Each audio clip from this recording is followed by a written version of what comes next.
2022년 3월 15일 화요일 말씀을 전하게 된 알라바마 프레펠 한인교회 홍성국 목사입니다. 오늘 묵상할 하나님의 말씀은 출애굽기 17장 8절에서 16절입니다. 오늘 출애굽기 17장과 18장 전체를 통독한 후에 묵상을 본문하시고 가능하면 기쁨의 언덕으로 저널장에 묵상한 기록을 적어보시기 바랍니다. 제가 본문을 읽도록 하겠습니다. 그때 아말렉이 와서 이스라엘과 르비딤에서 싸우니라. 모세가 여호수아에게 이르되 우리를 위하여 사람들을 택하여 나가서 아말렉과 싸우라. 내일 내가 하나님의 지팡이를 손에 잡고 산 꼭대기에 서리라. 여호수아가 모세의 말대로 행하여 아말렉과 싸우고 모세와 아론과 훌은 산 꼭대기에 올라가서 모세가 손을 들면 이스라엘이 이기고 손을 내리면 아말렉이 이기더니 모세의 팔이 피곤하매 그들이 돌을 가져다가 모세의 아래에 놓아 그가 그 위에 앉게 하고 아론과 훌이 한 사람은 이쪽에서 한 사람은 저쪽에서 모세의 손을 붙들어 올렸더니 그 손이 해가 지도록 내려오지 아니한지라. 여호수아가 칼날로 아말렉과 그 백성을 쳐서 무찌르니라. 여호와께서 모세에게 이르시되 이것을 책에 기록하여 기념하게 하고 여호수아의 귀에 외워 들리라. 내가 아말렉을 없이하여 천하에서 기억도 못하게 하리라. 모세가 제단을 쌓고 그 이름을 여호와 니시라 하고 이르되 여호와께서 맹세하시기를 여호와가 아말렉과 더불어 대대에 싸우리라 하셨다 하였더라. 아멘. 하나님의 말씀입니다. 우리 같이 기도하도록 하겠습니다. 광야 같은 인생에서도 우리의 삶을 인도하시는 주님, 우리는 사순절을 지나며 하나님이 이끄시는 손길을 경험합니다. 오늘 이 아침에도 우리에게 말씀하셔서 오늘 하루 주님과 동행하는 삶이 되게 하여 주옵소서. 예수님의 이름으로 기도합니다. 아멘. 오늘 이스라엘 백성들은 출애굽해서 광야에서 처음으로 전쟁을 경험합니다. 우리는 오늘 묵상을 통해서 우리들 역시도 광야 같은 삶에서 경험하는 영적인 전쟁에서 어떻게 승리할 수 있는지, 인생의 참된 승리의 비결을 배울 수 있게 되기를 소망합니다. 이 전쟁은 아말렉이 이스라엘을 공격한 전쟁이었는데요.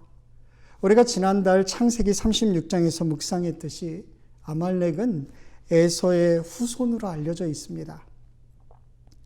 그런데 신명기 25장 18절에 보면 아말렉이 이스라엘 백성들이 광야 생활로 피곤할 때 뒤에 떨어진 약한 자들을 쳤다, 그렇게 이야기합니다. 이스라엘 백성들이요, 지금 지칠 수밖에 없는 상황이에요. 생각해 보세요. 이스라엘 백성들이 애굽에서 쭉 노예 생활로 젖어 있다가 새로운 환경 가운데 하나님의 인도하심을 따라서 나오기는 했지만 정말 그 수많은 사람들이 걸어서 광야를 걸어가는 게 얼마나 힘든 일이었겠습니까?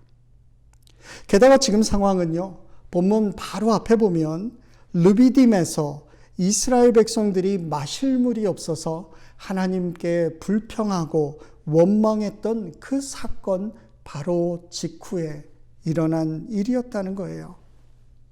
여러분, 이 말은 그들이 지금 영적으로 문제가 있었다는 겁니다. 그러니까 행군에서 뒤처지는 사람들이 나올 수밖에 없었던 거였고요. 아말렉은 바로 그런 사람들을 노리고 있었던 거예요. 사탄이 하나님의 백성들을 노리는 그 타이밍이 너무나도 절묘하지 않습니까? 이스라엘은 지금 하나님이 인도하시는 그 길을 따라서 가고 있는데 왜 이렇게 두려운 일을 만나야 하는 걸까요? 가뜩이나 전쟁은 처음 경험하는 것이기 때문에 광야의 여정도 힘들고 지치는 일인데 왜 이런 어려운 일까지 당해야 하는 거죠? 이 문제를 생각해 보면 우리는 먼저 이런 공격이 신앙생활을 할 때 누구에게나 일어날 수 있다는 것을 인정해야 한다는 겁니다. 다시 말하면 이 아말렉과의 싸움은 그냥 어쩌다 일어난 싸움이 아니었다는 거예요. 우리 일상에서도 매일같이 일어나는 영적인 싸움이라는 것입니다. 내가 아무리 하나님의 인도하심을 따라서 정말 열심히 살려고 해도요, 무조건 좋은 일만 생기는 게 아니더라고요. 오히려 내 약한 부분을 공격하는 악한 세력이 정말 어떻게든 나를 넘어뜨리려고 호시탐탐 기회를 보고 있다는 것을 우리가 인정하지 않으면 우리의 신앙생활은 버텨낼 수가 없는 겁니다. 우리에게 어떤 사건이 생겼을 때 영적인 시각이 새롭게 열리지 않으면 하나님의 백성으로 이 세상을 살아야 하는데 사탄이 죄 앞에 굴복시키려고 하는 것을 그냥 별거 아니라고 그렇게 무시하고 지나가려다가 결국 큰 코 닥치는 일이 생긴다는 겁니다.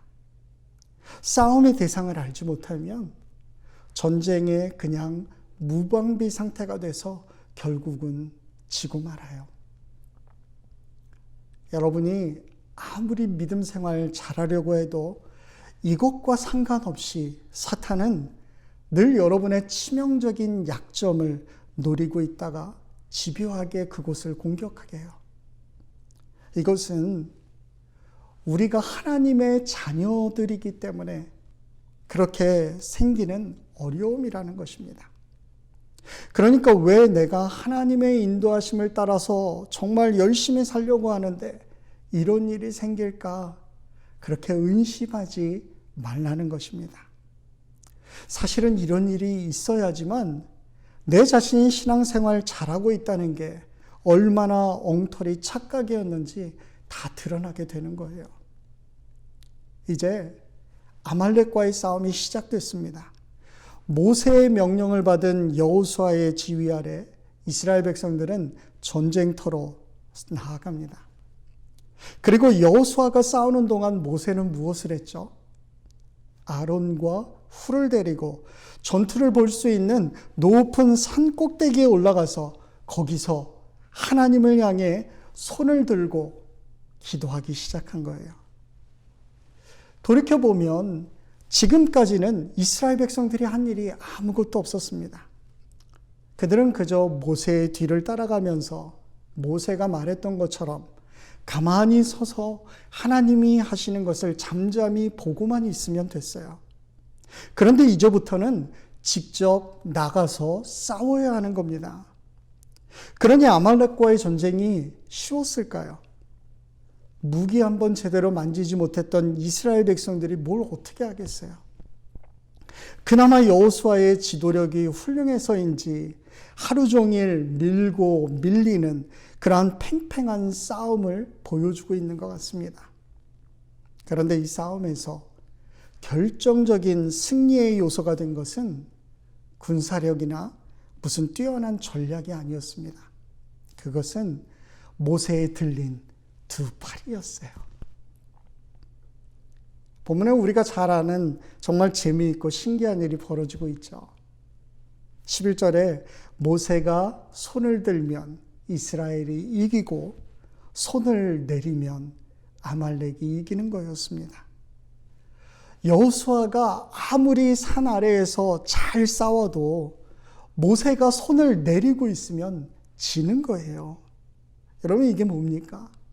결국 승패는 산 아래에서 이루어지는 것이 아니라 산 위에서 기도하고 있는 모세에 의해서 이루어졌다는 것입니다. 여호수아가 아무리 열심히 싸우고 있어도요, 사실 보이지 않는 곳에서 더 치열한 영적 싸움이 벌어지고 있었던 거예요. 여호수아는 그걸 알았습니다. 제가 일주일을 기다리면서 매주 시청하는 TV 프로그램이 하나 있습니다. 제목이 골 때리는 그녀들입니다. 평생 축구공 한번 차본 경험이 없는 그러한 여자분들이 모여가지고 축구를 하는데요. 정말 매번 경기가 인생의 마지막 경기인 것처럼 그렇게 열심히 뜁니다. 노련하지 않으니까요. 부상도 참 많이 당해요. 그런데 그 짧은 기간 동안 그들이 얼마나 많이 바뀌었는지 모릅니다. 너무 많이 변하는 것을 보면서 그 열정에 그리고 그 투지에 감동하지 않을 수가 없어요. 공을 제대로 차지도 못했던 사람들이 일주일이 다르게 정말 계속 달라지는 모습을 보면서 저들이 보이지 않는 곳에서 정말 치열하게 자신과 싸우고 있구나. 그게 느껴졌던 거예요. 그들의 축구에 대한 가치관이 바뀌니까 삶의 패턴도 놀랍도록 완전히 바뀐 겁니다. 여러분, 우리가 신앙생활하는 건 마찬가지 아닐까요? 우리의 일상의 삶 역시 그냥 벌어지는 일들은 하나도 없어요. 남이 보이지 않는 곳에서 내가 얼마나 치열하게 기도하고 있는지를 알면 여러분, 삶을 마주하는 태도가 바뀔 수밖에 없고 삶의 패턴도 달라지는 거예요. 제 말은 직접 나가서 싸우는 만큼이나 그 일을 위해서 치열하게 기도하는 것이 얼마나 더 중요한지를 알게 된다는 것입니다. 싸우는 것만으로는 절대 이기지 못해요. 여호수아는 이 아말렉과의 싸움을 통해서 이 승리에는 특별한 비밀이 있다라고 하는 것을 깨달았던 거예요. 하나님의 역사는 현장에서 일어나는 것이 아니라 현장을 넘어 배후에 있는 그 기도의 손길을 통해 일어난다는 것을 말씀해 주시는 겁니다. 여러분, 우리 그리스도인들은 이것을 믿기 때문에 하나님께 기도하는 거예요. 여러분들에게 기도할 이유가 있습니까? 기도할 이유가 분명하고 기도할 제목이 분명히 있는 사람들은 기도를 게을리하면 안 되는 사람들이에요. 많은 사람들이 헌신을 다짐하고 정말 세상 가운데 승리하며 살리라 결단하지만 무너지고 쓰러지는 이유가 과연 뭘까요? 여러분, 그들이 무능해서가 아니라는 거죠. 기도의 능력을 상실하고 있기 때문에 그렇습니다. 우리가요, 가끔은 말이죠, 주님의 이름으로 내가 주님을 위해 많은 것을 한다고 정말 분주하게 섬기고 그렇게 봉사하지만 정작 주님과의 교제는 없는 그런 이상한 사역을 할 때가 있어요. 여러분, 그렇지 않습니까? 어느 날 문득 사역하다 보니까 어느새 그것이 주님의 일이 아니라 바로 내 일이 되었다는 거예요. 주님께 물어보지도 않고 그게 주님의 일이라고 그냥 덮어놓고 믿고 밀어붙여요. 주의 일에 너무 바쁜 나머지 정작 주님께 기도하는 시간은 갖지 못하는 겁니다. 우리에게 있어 가장 안 좋은 습관 중에 하나는 이것저것 다 해보고 그래도 안 되면 기도하지 않은 겁니다. 오스왈드 스미스 목사님이 이런 이야기를 하셨어요. 우리가 일할 때에는 우리만 일하지만 우리가 기도할 때에는 하나님께서 일하신다. 우리가 일할 때에는 우리만 일하지만 우리가 기도할 때에는 하나님께서 일하신다. 여러분들이 영적인 싸움할 때 그걸 이루기 위해서 먼저 기도의 사람이 되라는 것입니다. 기도가 없는 사람은요, 마치 코드가 연결되지 않은 보온밥솥과 같은 거예요.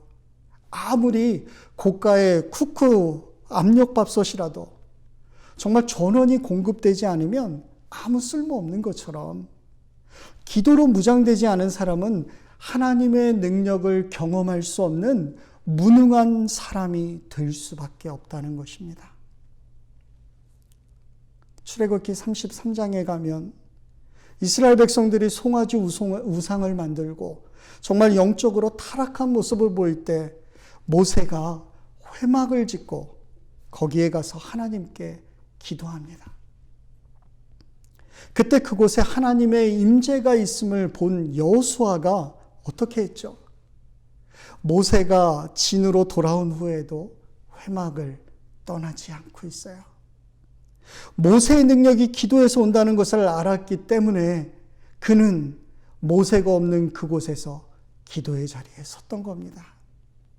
하나님께서 그런 그를 귀하게 사용하신 거예요. 사랑하는 성도 여러분, 우리의 영적인 싸움은 기도의 준비 없이는 이길 수 없습니다. 우리가 영적인 싸움을 기도 없이 그냥 치르려고 한다면 그거는 자살행위예요. 그런데 우리는 영적인 싸움을 하면서 자꾸 자기의 머리로만 해결하려고 하는 거예요. 기도하는 건 별로 도움이 안 되지 생각하면서 기도해야 할 시간에 뭔가 계속 밖으로 나가서 무언가를 해야지만 해결할 수 있다고 그렇게 생각하는 거죠. 결국 그렇게 한 것들은요, 다 시간 낭비되는 겁니다. 하나님은 먼저 우리가 하나님 앞에 나와 기도하기를 원하세요. 모세가 여기에서 손을 든다라고 하는 것은 하나님을 전적으로 의지하겠다라고 하는 행위입니다. 하나님 앞에서 인간의 무능함을 고백하는 것이고 하나님이 붙들어 주셔야지만 우리가 이길 수 있다는 고백이에요. 이런 신앙의 적절한 고백이 바로 기도입니다. 아무리 아는 것 많고 내가 사역의 노하우를 많이 가지고 있어도 기도해야만 돼요. 당연히 할 수 있을 거라고 생각해도 여전히 우리는 기도해야 합니다. 우리가 신앙생활하면서 사실 기도의 능력을 믿지 않아요. 내 능력을 믿기 때문에 네가 아무리 기도해도 그거 나에게 필요 없어. 이렇게 생각하는 사람들도 있다는 것입니다. 나는 그런 기도 없이도 얼마든지 잘할 수 있다고 생각한다면 그 사람은 불행한 사람이에요. 우리가 서로를 위해서 기도해야 합니다. 깨어서 함께 기도하는 사람들이 있는 교회가 진짜 복 있는 교회입니다. 우리의 기도하는 팔이 내려오지 않도록 아론과 훌처럼 서로 잡아줄 수 있는 누군가가 있어야 한다는 거예요. 여러분, 아론과 훌이 없었다면 과연 이 싸움에서 승리할 수 있었을까요? 역사가 요세푸스에 의하면 아론은 모세의 형이죠.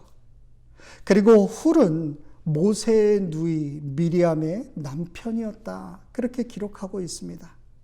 결국 가족이 함께 기도해 줬다는 거예요. 함께 기도하니까 놀라운 결과가 일어나는 것. 여러분, 이것을 오늘 여러분들이 속한 가정과 영적인 가족인 교회에서도 꼭 경험할 수 있게 되기를 기도합니다. 이 싸움에서 이긴 후에 모세가 단을 쌓고 여호와 니시, 여호와는 나의 깃발입니다, 이런 이름을 붙였어요. 여러분, 이 고백은 승리와 소망을 우리에게 가르쳐 줍니다. 하나님께서 싸우시기 때문에 이 모든 게 가능하다는 것이에요. 우리는 기도하고 하나님께서 싸워주심을 기억하십시오. 그리고 오늘부터 다시 그분이 저와 여러분의 영적인 싸움에 개입하게 하셔야 해요. 아무리 똑똑하고 능력 있어도 내 힘으로 사는 게 아니에요. 배후에서 정말 나를 위해서 기도하는 배우자가 있기에 지금까지 승리할 수 있었던 겁니다.